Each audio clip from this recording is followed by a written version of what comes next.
পাকিস্তানের বিপক্ষে যেভাবে ম্যাচ হেরেছে বাংলাদেশ, তারপরে ক্রিকেটারদের মনেও নিশ্চয়ই হয়েছে গভীর ক্ষত। দলের মধ্যে মন খারাপের আবহ থাকাও অস্বাভাবিক কিছু নয়। যদি তা থেকে থাকে তাহলে অবশ্য দুঃখ বিলাস করার সুযোগ খুব বেশি নেই টাইগারদের জন্য। কেননা এক সপ্তাহেরও কম সময়ের মধ্যে আফগানিস্তানের বিপক্ষে সিরিজ খেলতে নামবে বাংলাদেশ। প্রথমে ৩ ম্যাচের টি-20 সিরিজ, এরপর একই সংখ্যক ওয়ানডে ম্যাচের সিরিজ খেলবে দুই দল। এই ৬ ম্যাচের সবগুলোই অনুষ্ঠিত হবে সংযুক্ত আরব আমিরাতের মাটিতে, আলাদা দুটি ভেন্যুতে। আগামী ২রা অক্টোবর শারজাতে পর্দা উঠবে টি-20 সিরিজের। হাতে সময় খুব বেশি নেইও, তাই খুব স্বাভাবিকভাবেই দেশে ফেরার মতো কোনো পরিস্থিতি বা সম্ভাবনাও নেই টিম বাংলাদেশের সামনে।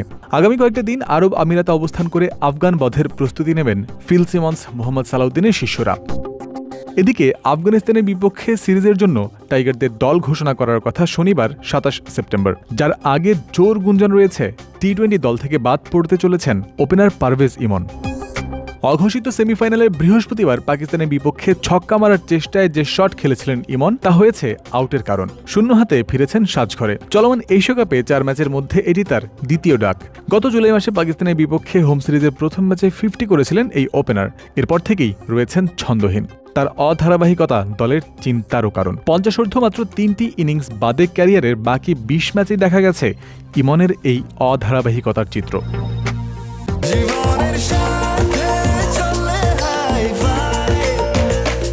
স্বাস্থ্যকর অল টাইম হানিকম, সব সময় অল টাইম হেলদি লাইফ। এর মধ্যে টপ অর্ডারে কার্যকর অপশন হিসেবে দলকে ভরসা দিতে পেরেছেন ডানহাতি ব্যাটার সাইফ হাসান। বল হাতে ব্যাকআপ দেওয়ার সামর্থ্যও তিনি রাখেন। সব মিলে পারভেজ হোসেন ইমনকে আপাতত স্কোয়াডের বাইরেই রাখার চিন্তা করছে ম্যানেজমেন্ট, জানা গেছে সংশ্লিষ্ট সূত্র থেকে। এদিকে সূত্রের দেয়া এই তথ্য মতে যদি শেষ পর্যন্ত সত্যিই বাদ পড়েন ইমন, তাহলে টাইগারদের টপ অর্ডার আবারও হয়ে পড়বে বিকল্প ওপেনারবিহীন। সেক্ষেত্রে অন্য কোনো টপ অর্ডারকে নির্বাচকরা বিবেচনায় রাখবেন কিনা সে বিষয়ে নিশ্চিত তথ্য পাওয়া যায়নি। তবে এই জায়গাতে সৌম্য সরকারের সম্ভাবনা উড়িয়েও দেওয়া যায় না। শুক্রবারই এনসিএল টি-20 আবার মাঠে ফেরার দিনে সৌম্যর বিধ্বংসী এক 50-র বিষয়টিও প্রভাবক হতে পারে তাতে। এদিকে ২, ৩ ও ৫ অক্টোবর শারজাতে ৩ ম্যাচের টি-20 সিরিজ হওয়ার পর ৮ অক্টোবর থেকে আবুধাবিতে মাঠে গড়াবে ওয়ানডে সিরিজ। বাকি ২ ম্যাচও হবে একই মাঠে। আরব আমিরাতে ওয়ানডে দলের সাথে যোগ দেওয়ার আগে দেশে চলমান এনসিএলে বেশ কয়েকটি ম্যাচ খেলবেন এই ফরম্যাটের অধিনায়ক মেহেদী হাসান মিরাজ। জয়ন্ত বিন্দু, ক্রিক ফ্রেন্সি।